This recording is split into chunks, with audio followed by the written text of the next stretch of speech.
안녕하십니까. 제가 이제 그 명태균 수사 검찰에 이걸 계속 취재하다가 상당히 충격적인 이야기를 들었습니다. 뭐냐면 그 명태균하고 한동훈 측이 계속 거래를 하고 있다, 이런 이야기를 들었어요. 명태균 측과 한동훈 측의 뒷거래 의혹, 이게 심각합니다. 심각해요. 한동훈 측이 명태균을 이용해서 가장 라이벌 오세훈, 홍준표, 이준석이를 친다, 이런 이야기를 직접 제가 검찰에서 확인했습니다. 지금요, 이 명태균 특검 이전에 검찰이 수사하는데 이것도 황당한 게요, 창원에서 서울중앙지검으로 이거 이첩한다고 했잖아요. 그러면 원래 이창수 검사장이 복귀하면 이창수 라인의 지휘를 받아야 되잖아요. 근데 그게 아니에요. 저도 깜짝 놀랐어요. 이건 팩트입니다. 팩트 아닌 거 제가 방송할 수는 없죠. 뭐냐면 이게 그대로 창원지검이 수사하던 수사팀이 그대로 서울로 왔다는 거예요. 그러니까 이첩이라는 거는 흉내만 했지 그대로 수사팀이 그대로 왔다는 거예요. 그럼 이게 사무실을 어디 쓴다? 이것도 이게 놀랐습니다. 서울 고등검찰청 사무실을 쓴다는 거예요. 그럼 이게 중앙지검으로 이첩한 게 아니잖아요. 그대로 수사팀이 서울에 왔는데 서울의 고등검찰청 고검의 사무실을 쓴다. 서울 고검장이 누굽니까? 서울 고검장이 박세연은 한동훈의 현대고등학교 대학 서울대 법대 후배고요. 자기 아버지가 이제 검찰총장 박순용, 한동훈의 장인어른 진영구가요, 거의 한 몸처럼 친하게 지냈던 사이 아닙니까? 박세현이가 서울 고검에서 윤석열 대통령을 520명을 막 조지가 내란 수사한 사람 아닙니까? 수사권도 없으면서. 이 장학이 박세현이죠. 그 밑에서 사무실을 써서 수사를 한다는 거예요. 근데요, 더 황당한 게 수사팀장이 누구냐?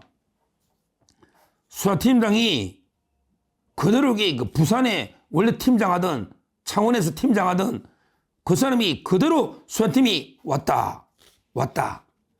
그래서 결국은 이지형 검사, 언론에 많이 나오죠. 이지형 검사가 이제 명태균 수사팀장이에요. 부산지검 소속이었잖아요. 근데 창원에 가서 팀장한데 서울까지 와서 지금도 이지형 팀장이에요. 이자가 아마 소속은 부산인데 중앙으로 임시로 파견 노가 팀장처럼 서울 고검에 사무실 쓰면서 서울로 파견 노가지고 이 사건을 수사하고 있다. 근데 이지형 팀장이 누구다? 제가 양력을 보면요, 완전히 한동훈 라인입니다. 이지형 팀장은요, 1976년생이에요. 1976년생. 그리고 이제 상문고 서울법대 나왔습니다. 벌써 서울법대, 한동훈이 서울법대 후배인데요. 연수원은 33기거든요. 이지영. 그쪽은 이원석, 한동훈은 27기, 33기. 근데 부산지검에 원래 있었는데 서울로 와서도 팀장을 맡고 있다. 근데 이지영의 양력을 보면요, 이지영의 양력을 보면 쫙 노입니다. 눈에 띄는 일기 2022년부터 23년, 2022년 7월부터 2023년 9월 법무부의 국제형사과장,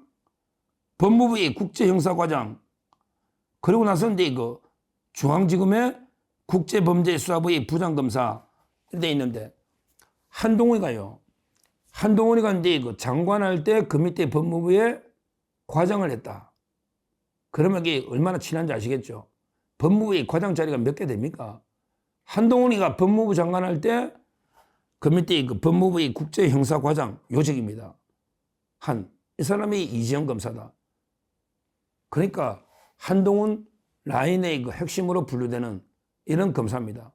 이 검사가 명태균 사건 수사팀장이다. 그리고 이제 지금 고검 사무실을 빌리는데 고검장 박세현이가 한동훈이 최측근이다. 고등학교 대학 후배다. 아버지 대를 이어서 이러고 있어요. 지금 중앙지검에 이창수가 힘을 쓸 수 있는 게 아니에요. 그대로 수사팀이 그대로 와 있는 거예요. 장소도 다르고. 그래서 제가 여기 지금 검찰이 파다합니다. 법조계. 뭐냐? 한동훈이가 믿는 구석이 있는 거예요. 벌써 검찰이 나옵니다. 한동훈이가 믿는 구석이 있는 거예요. 뭐냐면 홍준표하고 오세훈을 라이벌로 보잖아요. 한동훈이가 홍준표하고 많이 싸우잖아요. 홍준표도 한동훈을 갖다가 이게 뭐 단칼에 어떻게 인형처럼 막 서로 계속 어르렁거리고 싸웠잖아요. 실제 홍준표하고 한동훈은 진짜 앙숙이거든요. 옛날부터 아마 한동훈 캠프에서도 홍준표를 제일 비판할 겁니다. 실제 그 기사들이 많이 나오지 않습니까? 실제 제일 많이 싸우고 있습니다. 홍준표하고 한동훈이가. 그래서 홍준표가 뭐랬냐면 한동훈 보고 윤석열 대통령이 만든 인형이다. 들어오면 나한테 죽는다. 이러면서 끝없이 싸우고 있는 게 홍준표하고 이제 한동훈인데요. 한동훈 측에서 자신만만하던 거예요. 자신만만해요. 뭐냐면 검찰이 자기 사람이라고 보는 거예요. 그래서 검찰을 동원해서 명태균을 동원해서 홍준표를 친다. 그 다음에 라이벌 오세훈을 친다. 이준석이는 이게 말할 것도 없고 당이 치는 거고 같은 당이 아니니까. 그러니까 이게 지금 복귀해가지고 한동훈이가 고담하게 내가 후보된다. 명태균 때문에 홍준표와 오세훈에게 명태균으로 날아간다. 이렇게 보고 있는 거예요. 지금 명태균하고 한동훈 캠프하고 연계설이 소문이 무성합니다. 그 다음에 검찰 관계자인데 확인한 겁니다. 명태균 측하고 한동훈 측이 연루된 의혹이 있다는 게 확인한 거예요. 심각합니다. 한동훈 입장에서는 검찰을 동원해서 명태균을 이용해서 뭘 한다? 윤석열, 김건희 사도 치고 자기가 볼 때는 원수니까.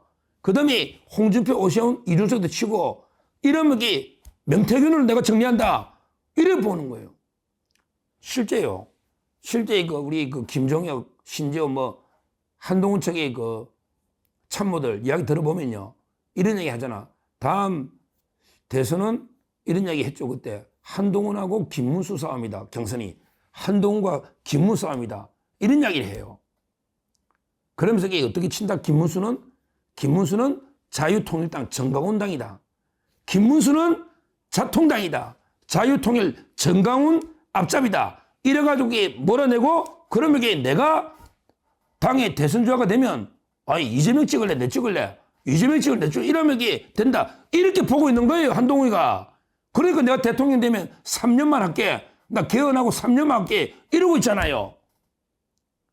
참 심각한 문제예요. 오늘 여러 우파 쪽에 지도자급들이 20명이 한동훈 안 된다. 이런 성명서도 오늘 발표를 했는데요. 이 얼마나 비겁한 겁니까? 자기가 법무부 장관하고 검찰에 평생 있대서 자기 아직 한동훈 이원석 사단이 건재하다. 그러니까 내가 검찰을 이용해서 명태균을 움직이면 회유하면 명태균하고 손잡고 라이벌도 경쟁도 다 치낸다. 이런 이야기예요. 그러니까 오히려요. 참 심각한 게 명태균 특검법도 해도 문제예요. 명태균 특검법 해도 한동훈 계보에서는 나쁠 게 없거든요. 왜? 나는 명태균하고 자유로워. 명태균이 노바짝에 김건희, 윤석열 다치요. 그 다음에 가장 많이 접촉한 게 이준석. 그 다음에 오세훈, 홍준표 아니냐. 오세훈이 후원에 김한정도 압수해가고 그 다음에 홍준표 아들도 수사하고 이러면 그냥 막 바람만 잡아. 실체는 없어. 실체는 없다고.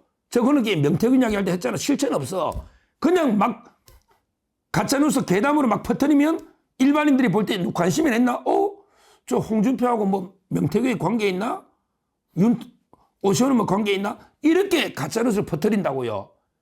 이제 명태탕이면 옛날에는 생태탕이고 오세훈 시장 옛날에는 생태탕 이번에 명태탕 가지고 오세훈을 막 공격하고 그다음에 홍준표를 막 공격해서 명태균의 힘을 빌려서 내가 경쟁자 치낸다 이런 시나리오가 있다고 이게 지금 검찰 주위에서 계속 그 소문이 무성한 거예요. 뭐 저는 현실성이 있다 봐요. 왜? 제가 아주 신뢰하는 후배니까 검사. 그런데 벌써 명태균하고 한동훈 측에 그 뒷거래 의혹이 있다. 벌써 나오고 있는 겁니다. 그래서 한동훈이가 그걸 믿고 복귀하면 그러면 2명 치내면 지금 누가 있냐? 김문수밖에 더 있냐? 근데 김문수는 자통당으로 몰아가자. 자통당으로. 이러면서 내가 당이 후보된다. 이런 게 음모를 공작을 꾸미고 있는 이게 지금 심각한 상황이다. 이 말씀을 드리고요.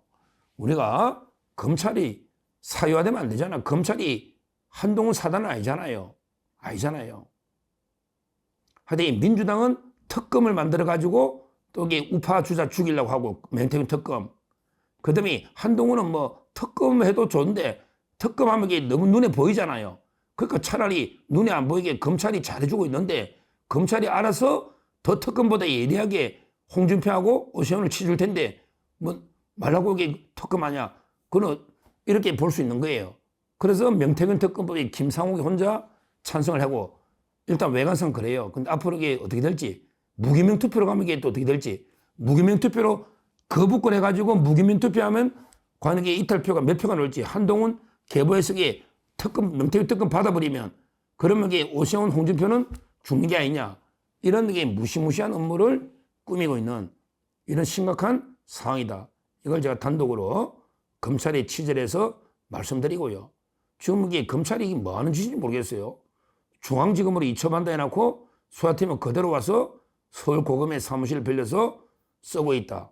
이것도 이게 국민 향한 눈속임인지 뭔지 그 의도가 이제 앞으로 이게 서울에 있는 사람들 다 때려잡으려고 서울 온 게 아닌가 이렇게 보이거든요.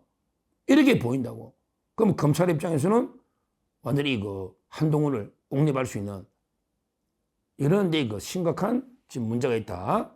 이걸 제가 엄중하게 경고를 하고요. 하여튼 그 한동훈은 제가 여러 번 이야기했지만 지금은 나올 때가 아니거든요. 지금 마지막에 뭐 나와가지고 마지막으로 대통령한테 다시 한번 등에 칼을 꼽는 이런 짓을 하는데요.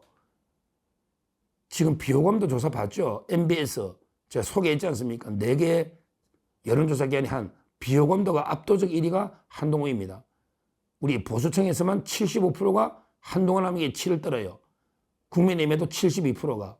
그러니까 제 말은 지금 한동훈이 비호감도가 압도적 1인데 이걸 자기 힘으로는 이제 도저히 안 되니까 오히려 명태균의 힘을 빌려서 검찰과 명태균하고 손을 잡고 오세훈과 홍준표를 치내고 그다음에 김문수는 자통당으로 몰아가지고 자기가 후보가 되겠다. 이런 공작. 이거는 지금이라도 당장 이런 공작은 때려쳐야 됩니다. 때려쳐야 되고요. 지금 민심을 제대로 읽어야 된다. 75%가 한동훈 절대 안 된다. 비호감도 압도적 이라는 거 이걸 알고요. 지금이라도 자숙하고 성찰하고 반성하는 게 맞지. 지금 뭐 책 출판 기념회 한다고 그걸 가지고 뭐 벌써 복귀해가지고 정치 복귀하겠다. 이렇게 날뛰고 있는데요. 그래봤자 자기 발등만 찍지. 근데 저는 그러면 이게 진짜 정치판에 영구 퇴출된다. 이렇게 말씀드리고 하여튼 우리가 한동훈, 검찰, 명태균 3명의 업무는 제가 항상 주시하면서 이 업무에 절대 우리가 쏟거나 놀아나서는 안 된다. 정말 심각한 상황이다. 이걸 제가 검찰 취재를 통해서 말씀드리고 앞으로 과연 이게 명태균에 관한 수사가 어떻게 될지 이걸 지켜보고요. 그 다음에 특히 명태균 특검법에 거부권 행사했을 때 과연 이게 한동훈 쪽의 사람들이 찬성하는지 안 하는지 왜 무혐의니까 이것도 주시해서 우리가 반드시 이 공작을 막아내야 된다. 막아내야 된다. 이렇게 말씀드립니다. 감사합니다.